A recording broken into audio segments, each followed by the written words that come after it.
So Helena, you've been leading the charge around gender diversity through the 30% Club for a number of years now. What do you think are the benefits of diversity within business? Well, there are so many. I'm a great believer that no one has a monopoly on good ideas, and certainly something that I've seen in my own firm is when you have a real diversity of perspective and different people, men and women do think slightly differently about problems, and also with different educational backgrounds, the broader sense of diversity, you get a much richer conversation, a different dynamic, more challenge. And of course, if you don't make the use of everybody in your workforce, if you don't have people fulfill their potential, then you're losing a lot on the talent side as well. And there's a very clear message there around getting the most out of the talent. But what do you see the challenges be for organisations to really harness that diversity, as it doesn't seem to be happening in every organisation at the moment? No, I think we have to be honest with ourselves that lots of our efforts have been off target. And I think there are certain cultural aspects of many businesses that we might not want to admit are still somewhat old-fashioned. But, recently from Opportunity Now did a survey and discovered that over half the women that responded, and it's a big number, about 25,000, said that they still felt bullied and harassed at work. So while we're focusing very much on career opportunity, we need to also make sure that the culture is right. And I also think that lots of middle managers, lots of people who are, the tone at the top seems to be quite good around this issue now. But I still think there's a danger that people still see this as political correctness, not actually essential for winning in a business context. And that's something that I think we need to keep rephrasing and working on so people don't realise this is not just about being nice to women, this is actually about building great modern businesses. What do you think are the key skills or behaviours that middle managers really need to start displaying to make a shift in the culture? I'm afraid the starting point has to be looking in the mirror and checking that they are genuinely being inclusive as leaders or as managers of teams. And I think, for example, a lot of people say, yes, I'm very supportive of flexible working, but actually then look at their watch when someone goes home at the appointed hour, not that they're cutting the business short, but actually, at the hour and sort of like, knocking off early sort of comments. It's really important that people actually shift gears and recognise that making people feel comfortable, but also that it's okay. This is not necessarily the business doing people a favour, but actually everyone working out how to combine work and family life where they have that. So it's, charity starts at home, they say, but, actual good behaviours need to come from the manager themselves. And many managers talk about they just don't know what to do. So if there was one thing you would like to see managers and leaders at all levels doing to really start to move the dial, what would that one thing be? Well, one thing is, I think, to actually treat everybody as people, not just as workers. And some examples that we've seen in some companies who do a great job at actually asking people, it sounds quite intrusive, but actually seems to work, what else is going on in their lives and what really are their longer term and shorter term ambition levels. So that then you can start working with people as humans. And, if we're all going to work 40 years, for 50 years even, as, ageing populations as an issue, then actually understanding the flow, the dynamic of somebody's career. It shouldn't just be chronology. It shouldn't be just, here is how we've always done it. But actually listening and responding and asking people, well, how is the culture for them? What would they like to see next? And I suppose just being a little bit more open to suggestions. There are more than one way to do it. Well, Helena, thank you very much for your input. Pleasure.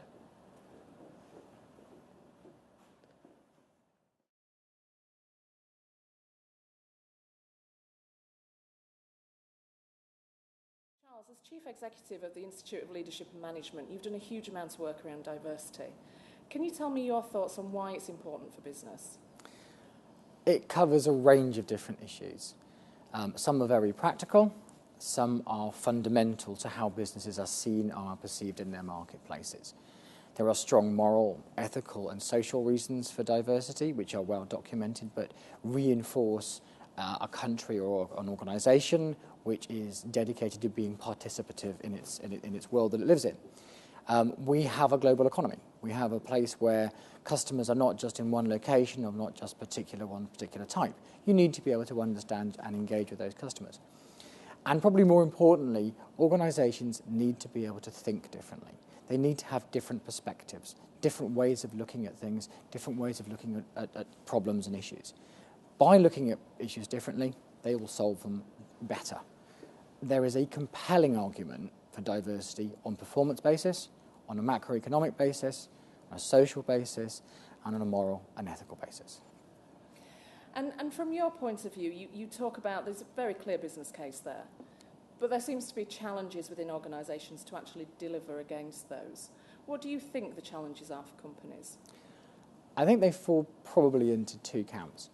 I think first of all is people being comfortable with difference, being comfortable with how you manage that difference and how you harness that difference to give you a better performance and output, rather than seeing it as something which is either threatening or confrontational or potentially something that would undermine a better outcome.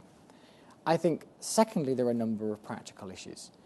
There are not a lot of good role models around. There's not a lot of good examples of how and why diverse populations work and act and interact better. That's changing. That's changing over time. We've seen that with the different perceptions that people have over work, over women in the workplace. Mm-hmm. Now it is quite normal for children to aspire to be like their mother running a business. That probably wasn't the case 50 years ago. Mm-hmm. That shift happens over generations, not over weeks. The more we push, the more it will move. The more it moves, the better things will get. So talking about it from a generational point of view, that can seem quite slow for some organisations. What do you think managers can do within companies to move that dial and maybe move the speed of this a little quicker? The overriding requirement for all managers and leaders, because everyone who manages is a leader, is to model the way, is to show through what they do, how they behave, what they say, what they reward, what they chastise, certain types and style of behaviour. By doing that and by showing those behaviour themselves, they set that example, they set that bar high. Yes, it does take time, but the most important part of any change is that people actually believe in it and they are comfortable with its reality. They're not just doing it because they've been told to do it. And if there was one thing that you would encourage managers to do to really make that shift, to really think about their behaviours, what would it be?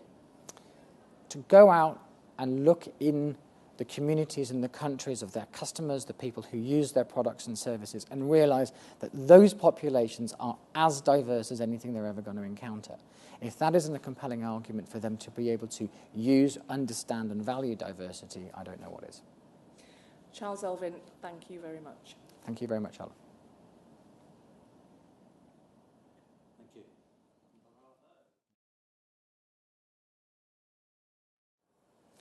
So, Mark, you're a partner at Mercer, and Mercer is one of the leading organisations that supports organisations to lead on diversity and inclusion. Yeah. From your point of view, what is the business case? The business case for our clients and also for ourselves as a business is really a commercial one. It's very straightforwardly your ability to understand the marketplaces that you operate in, the clients that you interact with, and their frame of reference for their ultimate consumer as well. Okay. And we know that a lot of change in organisations is really driven from lots of different levels. What do you think the challenges are within companies to actually create that change? Well, as with any change, change around diversity and inclusion often relies very heavily, not just on leaders at the top of the business, but leaders throughout the business contributing by being coherent and cohesive in the way that they act, and by following through on the messages that are laid out at the top of the organisation, and of course by doing that right the entire time in their working environment, creating an environment that other people can be really comfortable in. Now, around a lot of change, and this includes diversity and inclusion, lots of people talk about the sticky middle, the mid-manager level, that change doesn't seem to permeate through. What do you think are the key actions that need to happen around that level to make a difference? I mean, there is a question about creating the culture and the environment to enable people to do, the right thing in the organisation. And the right thing, by the way, here isn't just a question of, an ethical dimension. The right thing, as I said, is really a series of commercial decisions. But with the environment correctly created within that, then you ask managers to do some very simple, repeatable things. Firstly, be aware of their unconscious bias.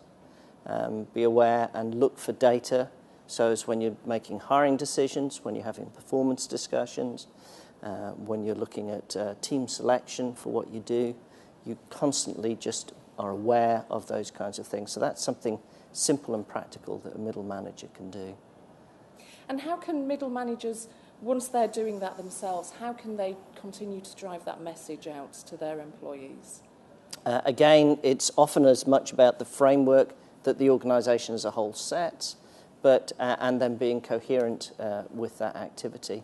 But really, you know, there are some boring things about repeating the same things over and over, and ensuring that you create an environment where people really can come out of themselves and be who they want to be in a workplace. Thank you very much, Mark. Thank you. So, Steve, Chief Executive of National Grid, an organisation that takes diversity and inclusion seriously and has done for some time. What was the rationale and the case for you of why you felt it was so important for National Grid? I can almost be rude when I answer that question, because one of the things I often say in this space is, why are we still even asking that question? Isn't it obvious to everybody?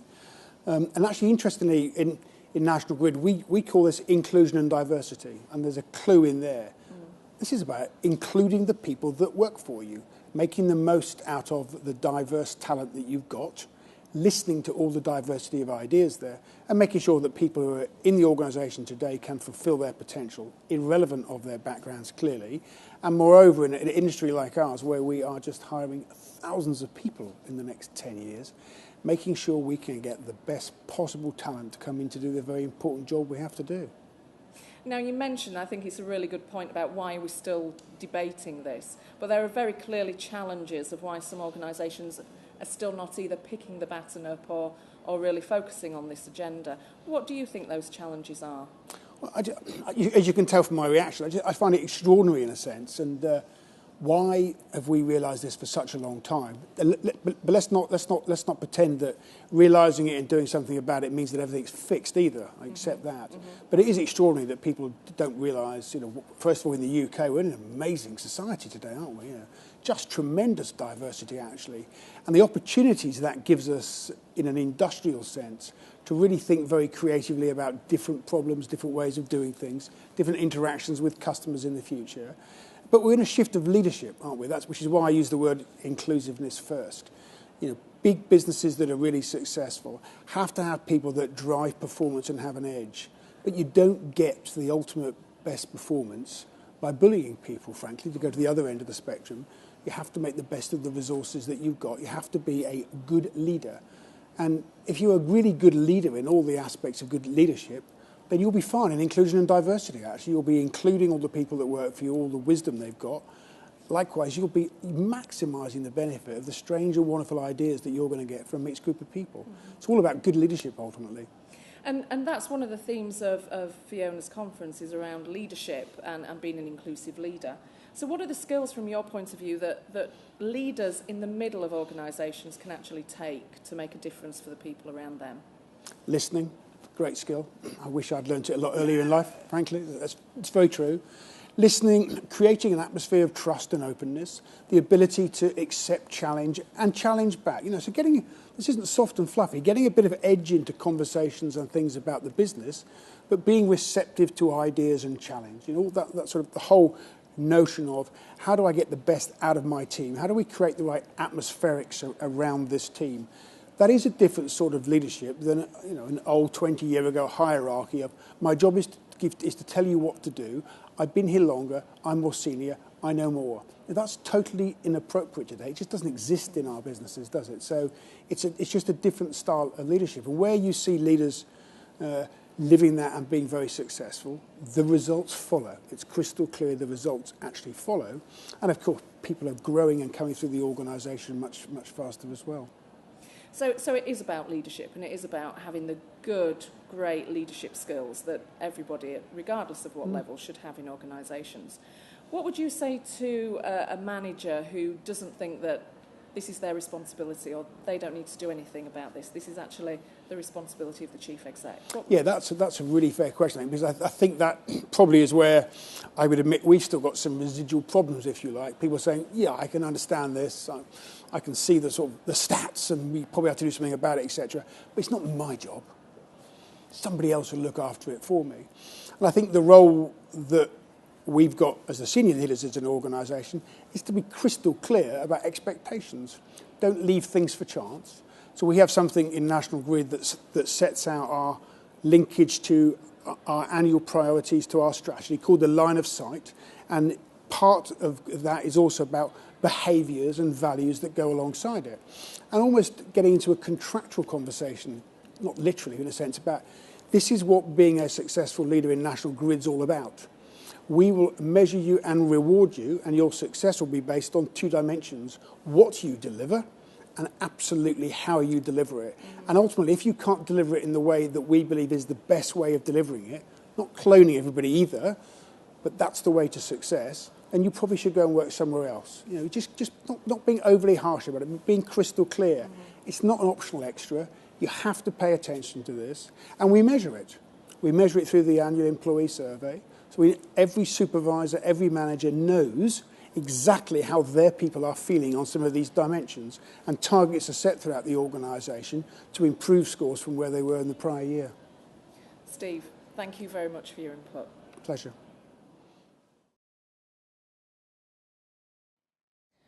So, Lord Mayor, you've put diversity and inclusion right in the centre of your 686 plan. Tell me, what do you think the benefits are for business around diversity and inclusion? Well, I think it's very simple. If we all come from the same background, think the same way, where are the new ideas going to come from? That isn't a better moment for us to be looking for new ideas, because the challenges are enormous and the opportunities are even better. And organisations have focused on diversity and inclusion for many years, but some talk about the challenges of actually creating a different sort of culture. What do you think the challenges are for organisations to really take this seriously? Well, in my experience, the leaders pretty much get it. I don't think I've come across a leader that didn't get it. So the challenge is getting it all the way down to the big middle of the organisations. These are the people who are the active keepers of the talent pipeline. Their challenge, of course, is they're very busy doing the work. And I think that if we could somehow or another embed into their job description that actually it's part of their job to manage the talent and develop it so that it actually gets to the top, but also that we maximise the benefits of diversity, we harness that tremendous power of difference, and that is part of the mainstream job, and we measure it, then we would be getting somewhere a lot faster. I think it's a really good point you make about getting it into the job description and measuring it. At our conference here, only 25% of the delegates said that they were actually measured against diversity and inclusion. What do you think middle managers and leaders across the board could actually do to make a difference here? Well, I think they can talk upwards and talk across the organisation, as well as, of course, talking to their own team members.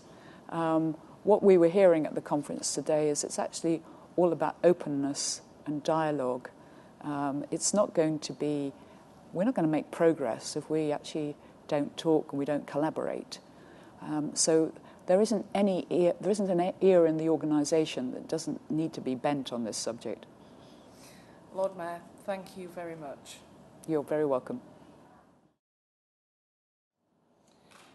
Baroness Grey-Thompson, you've dealt a lot with diversity and inclusion throughout your career, through being a Paralympian and other aspects of your career. What do you think the important aspects around diversity and inclusion are for business? I think it's about convincing businesses that it makes good sense to think about diversity and inclusion. It's about getting the best workforce. It's about selling your product to the widest possible market. And I think sometimes the danger is it's seen as political correctness as opposed to something that just makes really, really good business sense. And it's convincing people, and sometimes by very different means, that we can all do something every day that moves the argument just a little bit further forward.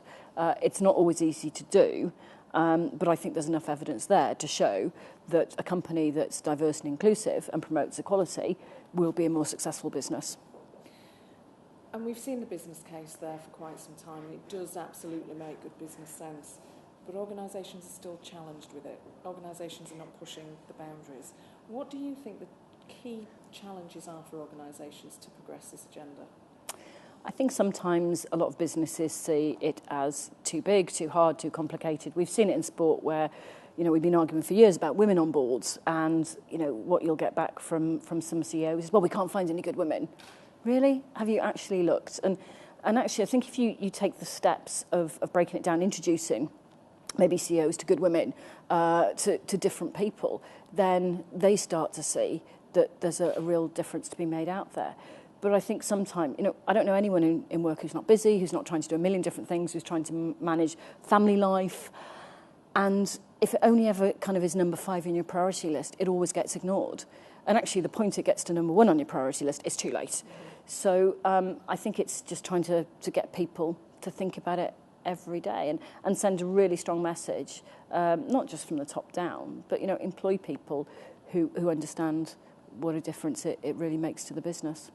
Now, you mentioned that everybody's busy and this doesn't always get to the top of the agenda, and that's one of the arguments that managers at all levels say why they haven't got time to do this. But if there were 2 or 3 things that you'd want line managers to do to really shift the dial and really make a difference, what would they be?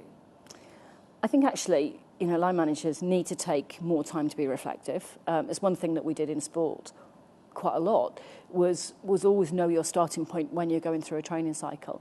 And what you've done in the past is quite interesting, but you need to know your strengths and weaknesses. And I think in business, a lot of people are so hugely busy that kind of self-reflection time gets lost. And I think it's also just really useful and important that you talk to people around you. Because actually, we don't have time to get to know colleagues in the way that we maybe should.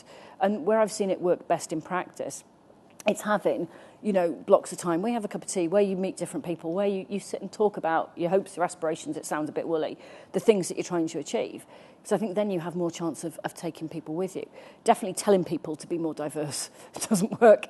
I've seen that happen quite a lot. And not everybody is the same starting point. And it's amazing where you look at some people who may be very undiverse, that as soon as they get it, it makes a huge transition. So it's not something that can be done overnight or immediately, but I think the danger is for any business that doesn't try, that, you will just, lose business opportunities, you'll lose your good people who will go to other places where there's a more diverse workforce. And if there was purely one ask of managers in organisations that you think would start to make a difference, what would that one ask be? The one ask would be, just don't ignore it. I mean, that sounds really simple, but, you just have to do something every single day to shift people's opinion, to shift change.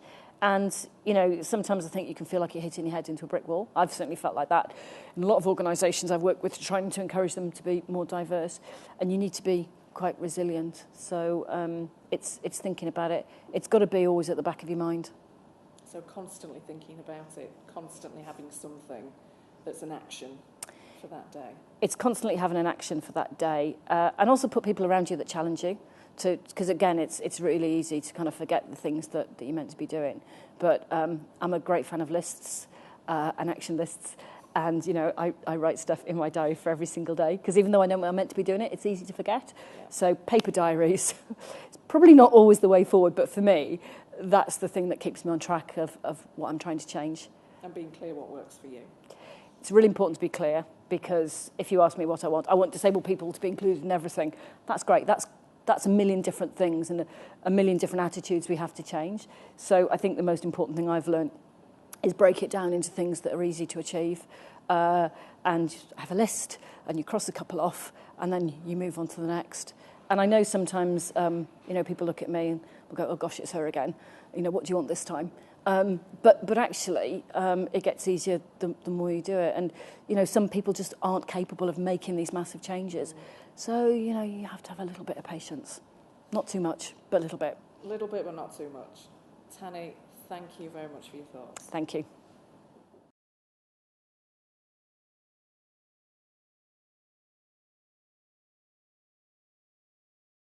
The conference was amazing. I met a lot of interesting people.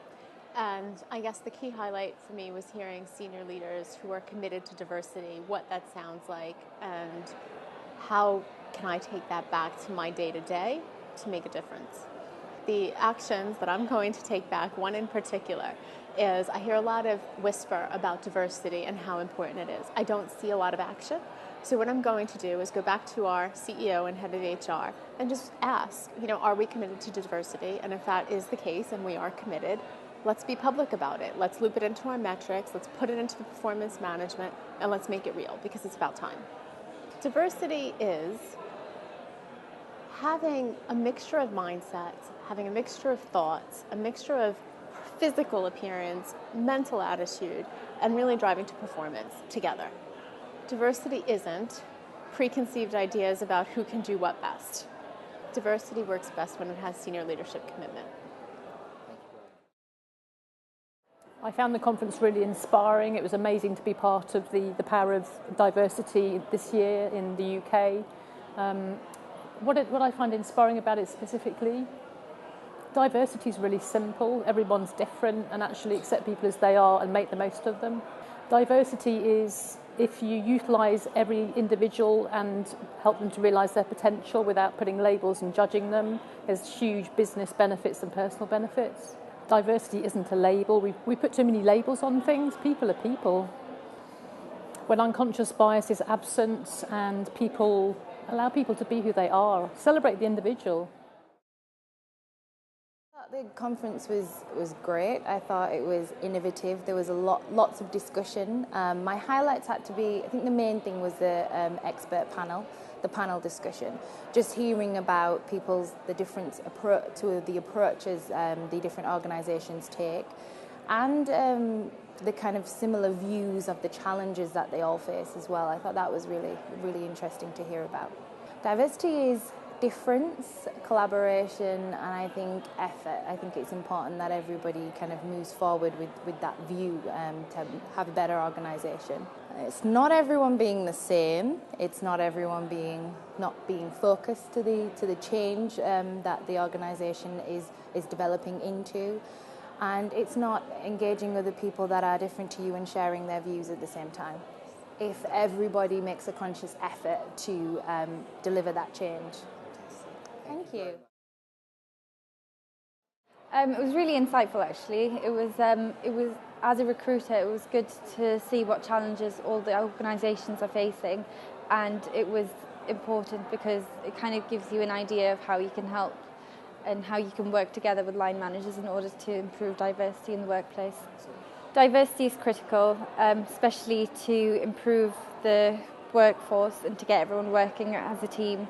I mainly work in the financial sector, so diversity is actually going to improve things and help people become more compliant. And diversity works best when we encourage it in the workplace and measure people's KPIs based on how well they improve it. So I thoroughly enjoyed it, as my colleague that attended with me, and the key things for me were that I felt as an organisation we know a lot about diversity and we invest very heavily in it, but I've still taken away a couple of things. One is to really challenge, for want of a better word, authority and hierarchy within our organisation, and make sure that we are delivering on promises around diversity. And I guess the second thing that came out of one of the workshop sessions is that we should go back and look at our diversity statements, look at them, rate them 1 to 10, see how they are, and maybe revisit them. Something everybody should be mindful of, know about, and be engaged with. Something for the select few to impose upon others. When everybody has a clear idea and a clear understanding of goals and objectives around diversity and is pulling together in the same direction as everyone else, a bit like any form of strategy. I found it really useful. It was really good to get insight from a number of different speakers for the different elements of diversity. I think Charlotte did a great job in organising the whole conference, and it was really good to get Fiona's take on the different elements that she's focusing on for her year in tenure. I think Tanni's sort of piece at the end was really, really inspiring. I found her so interesting to listen to, and her own feelings and thoughts were really poignant and really sort of hit home to me. So I thought that was a really good piece. So interestingly, myself and my colleagues were really interested in the portrait style photographs that were there when we first came in, and we've sort of talked about how it would be really interesting to do something similar in our organisation, of just a selection of staff talking about their own stories. So not so much about what diversity was, but just telling us about their own stories in the organisation. There's a real perception of Bank of England staff being a certain way, and we're so much more than that, and we're so diverse as an organisation that it would be really good to tell our internal staff, you know, different people's stories. So we were talking quite a lot about how that would be really useful. And also just challenging, you know, behaviour that we thought wasn't, you know, so as diverse as it could be. So, you know, I know a number of us thought that that would be something that we would look at doing when we went back, you know, just talking about how we can provide toolkits for staff to really sort of address some of these issues if they felt that it was right there in front of them. For me, it's about respect. Diversity for me is about respecting each other and just treating each other how you would want to be treated. So it's not about the different protected strands, it's about just being the person you would like to be seen as, and the person you would like to be treated as going forward. Isn't about protected strands. I mean, it's there because it needs to be there in law, but for me it's not about quotas, targets, etc. It's, again, as I said, it's about respect. It works when everybody wants to hear everybody else's view. Everybody is open to it, everybody is respectful of each other, and is just happy to listen to each other, which I think is everybody's goal at the end of the day. We all are impatient with each other, but if we can learn to listen to each other, it would go a long way. It was quite interesting and to hear the views of people at the top levels of organizations and other consultants describing what diversity means. And diversity is a very unique word because it has different meanings for everyone else.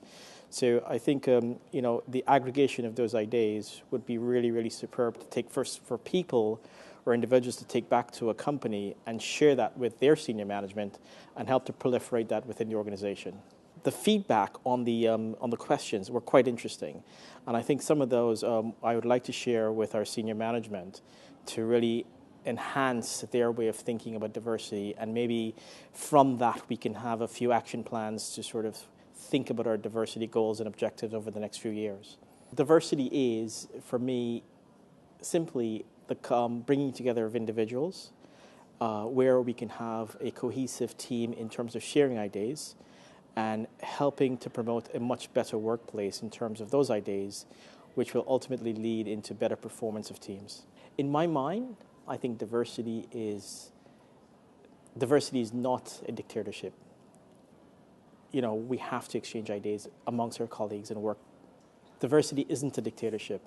It's an environment where we have to share ideas and work collaboratively. Diversity works when we have engagement at all levels within the organization. It was really enjoyable, different, interesting, inspirational. I thought some of the speakers that we heard this morning or earlier were really interesting to listen to. I loved the panel discussion. There were people on that panel who I very much wanted to hear what they had to say. And then this afternoon was amazing as well. The drinks reception with Lord Billamoria's speech I thought was fantastic, really exceptional. So yeah, I've come away feeling quite inspired and excited and thinking that if I want to make change happen, it starts with me. The key actions for me that I'll take away are, number one, I want to look at the unconscious bias that I have and maybe investigate that a bit further. I think I probably have plenty that needs to be addressed. And I also want to be brave enough to tackle some of the difficult decisions that I have typically shied away from. One of the things that Helena Morrissey spoke about this morning was about how dissent is something to be encouraged. And actually, if you're working in an environment where you trust your peers and you trust your managers, you should be able to have those quite difficult conversations. So that's something I want to do. Diversity, for me, is about looking at people's requirements and needs and addressing them on an individual basis.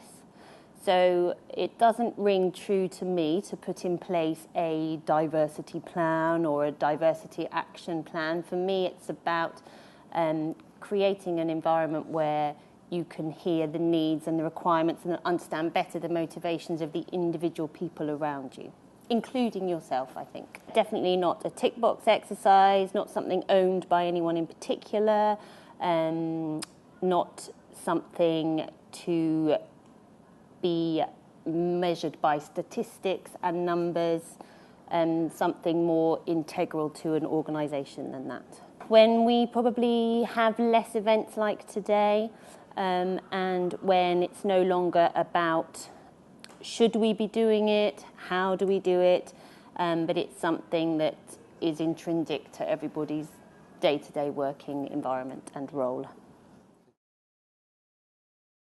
The conference was energising, really exciting to see the people in the room, 80% of whom I haven't met before. So a real touch point where we've gone out and found middle managers from organisations across the city. So really energising, really good session of interaction. The key actions that I'm going to take away for my organisation is to go back and revisit our senior leadership commitments, and to go back and think about our middle managers and the skills and the tools that we're giving them to enable them to build an inclusive workforce. Diversity is, for me, recognising that everyone brings something unique to the table, and you may not always see what that is. So you may look at me today and see that I'm a black woman, and I may not think that that's what makes me diverse. And it's about recognising that whatever difference it is that I bring to the table is what will bring unique skills and experiences and perspectives to the organisation that I'm working for. Diversity isn't about quotas, it isn't about political correctness, and it certainly isn't about trying to bring lots of different people together unless you're trying to ensure that you make those people work together. Diversity works when we all sit back and take a moment to think about what we're doing individually and collectively to achieve our business goals.